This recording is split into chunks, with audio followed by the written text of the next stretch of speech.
আল্লাহকে কখনো এক বলবেন না। আল্লাহকে এক বললে মারাত্মক ভুল হয়ে যাচ্ছে, আমাদের মারাত্মক ভুল, ঐতিহাসিক ভুল, যেগুলো আলেম ওলামারা জানিয়েছে কিনা আমার জানা নেই।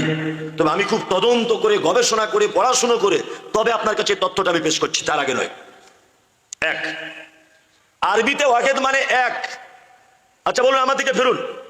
এটা ধরে নেন একটা বোর্ড, এই বোর্ডে যদি আমি এখন একটা এক লিখি, তারপরে যদি একটা শূন্য দেই, তাহলে হলো কত? 10।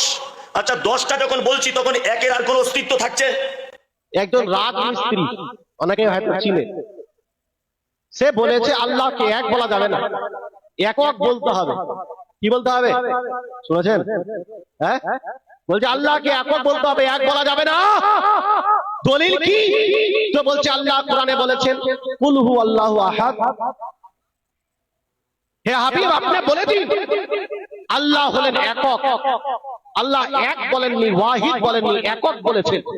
এজন্য আল্লাহকে একক বলতে হবে, আল্লাহকে এক বলা যাবে না। ওই রাজমিস্ত্রি বলছে আমি গবেষণা করেছি। আরে হরিদাস পাল, তোমার মধ্যে কি কোয়ালিটি আছে গবেষণা করা? তোমার মধ্যে কি যোগ্যতা আছে গবেষণা করা?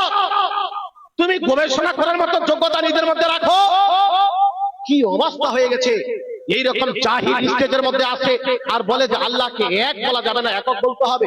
অথচ আল্লাহ পাক নিজেই পবিত্র কোরআনে সূরা বাকারা 2য় পারায় বলছেন ওয়া ইলাহুকুম ইলাহু ওয়াহিদ, তোমাদের মাবুদ হলো এক মাবুদ। বলেন সুবহানাল্লাহ। কয় মাবুদ? এক মাবুদ, ওয়াহিদ। যেমন কোরআনের মধ্যে আহাদ শব্দটা আল্লাহর জন্য ব্যবহার করা হয়েছে একক, তদ্রূপ ভাবে অন্য জায়গাতে ওয়াহিদ তথা এক শব্দটিও ব্যবহার করা হয়েছে। আল্লাহ যেমন একক, তদ্রূপ আল্লাহ হলো এক। তো এই জাহিল কোরআনও পড়তে জানে না, কোরআনও পড়েনি, 30 পারা তো দূরের কথা 2য় পারাতেও পৌঁছায়নি, আর সে বলছে আমি গবেষণা করেছি যে আল্লাহকে এক বলা যায়। কি অবস্থা! আর এই রকম জাহিলকে স্টেজের মধ্যে নিয়ে আসে, বলে যে বিশাল বড় পণ্ডিত। তো এদের বক্তা হওয়ার জন্য কোরআন পড়া লাগে না, এদের বক্তা হওয়ার জন্য হাদিস পড়া লাগে না, এদের বক্তা হওয়ার জন্য কেবল সুন্নিদের বিরুদ্ধে বলা লাগে। কি বলা লাগে? সুন্নিদের গালি দাও, মাজারের বিরুদ্ধে বলো, পীরের বিরুদ্ধে বলো, ফাতিহার বিরুদ্ধে বলো, শিরনির বিরুদ্ধে বলো, চারমের বিরুদ্ধে বলো, 40-এর বিরুদ্ধে বলো। যে যত বিরুদ্ধে বলবে সে তত বড় বক্তা। না কোরআন পড়তে হবে, না হাদিস পড়তে হবে, নিজের তরফ থেকে মন গড়া কথা বললেই এদের সবচেয়ে বড় বক্তা হওয়া সম্ভব।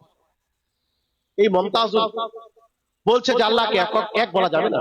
কত বড় জাহিল!